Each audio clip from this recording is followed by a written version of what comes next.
What's up guys, it's Ed from TechSource, and in this video we're going to be taking a look at the Galaxy Note 7. I know it's been a while since I did a phone review, so I apologize, I've been doing other things, but nonetheless I had these for a few weeks, so now it's time to do the review. So getting the boring specs out of the way, the device is equipped with a 5.7 Quad HD Super AMOLED display, Snapdragon 820 processor, 4 gigs of RAM, a 3500 mAh battery, and a standard offering of 64 GB of internal storage with the option to expand. The camera you will find is carried over from the S7 and S7 Edge with a 12 megapixel rear and 5 megapixel front shooter. Beginning with the design, the Samsung Galaxy Note 7 exemplifies a flagship smartphone in every way. From the metal construction surfaced with a Gorilla Glass 5 on the front and back, this device is one of the most beautiful you will come across, and even at its screen size of 5.7 inches, it still feels comfortable in the hand. Of course, with glass comes a number of drawbacks, including a slippery fingerprint and scratch-prone surface. Thankfully though, adding a dbrand skin will solve that problem without any hesitation, and I'll drop a link down below if you guys want to check them out for your smartphone as well.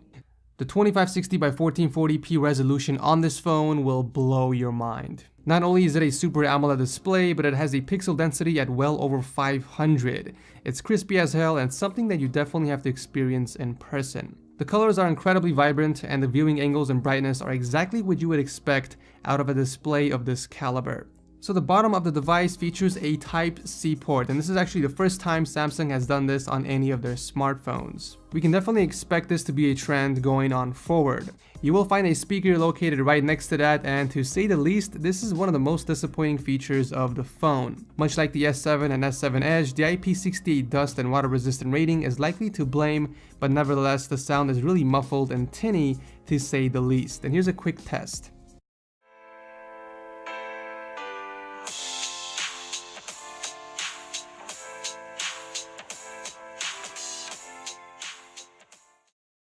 Samsung has gained the reputation of delivering arguably the best cameras found on smartphones in the market, and they have done it once again here. As mentioned before, they brought over the same camera from the S7 and S7 Edge. The 12 megapixel at 1.4 micron pixel size and f1.7 aperture is able to offer a sharp and pleasant image. The pictures would be considered on the saturated side, but color balance for the most part was accurate, and aside from the slight overexposure, the camera was very consistent in delivering an overall solid photo. The dual pixel autofocus technology is noticeably fast and useful as well. Also, a 4K video recording turned out just as beautiful as the picture samples. On the front, you will find a 5 megapixel camera with an f1.7 aperture. And one thing that's great about Samsung's front-facing cameras is the wide field of view. It's pretty much able to capture a lot more compared to any other smartphone's front camera. So a lot of people, including me, were surprised that Samsung decided to put in a 3500 mAh battery in a phone of this size. That being said, it was able to offer decent but less than impressive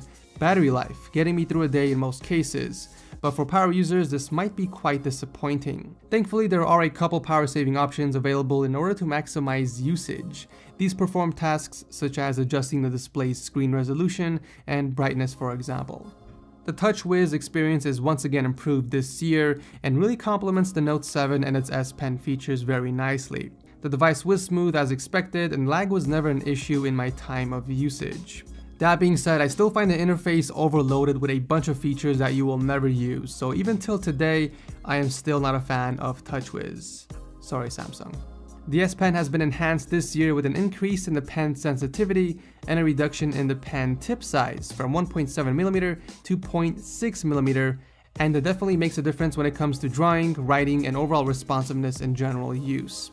Samsung has also added an array of features integrated with TouchWiz, with one of the most notable ones being the ability to capture a GIF and share it instantaneously. The pen delivers a one-of-a-kind experience to the smartphone, and is still the reason why Samsung is at the top of the phablet market.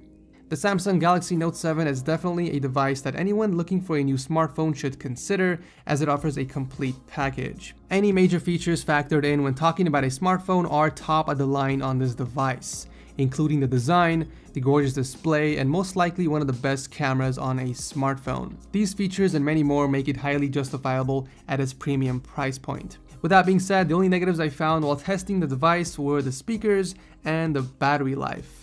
And of course TouchWiz, but that's a personal preference. That's pretty much it for the review. Thank you guys so much for watching. As always, if you guys enjoyed it and want to see more phone reviews on the channel, be sure to leave a like, and I will see you guys in the next video.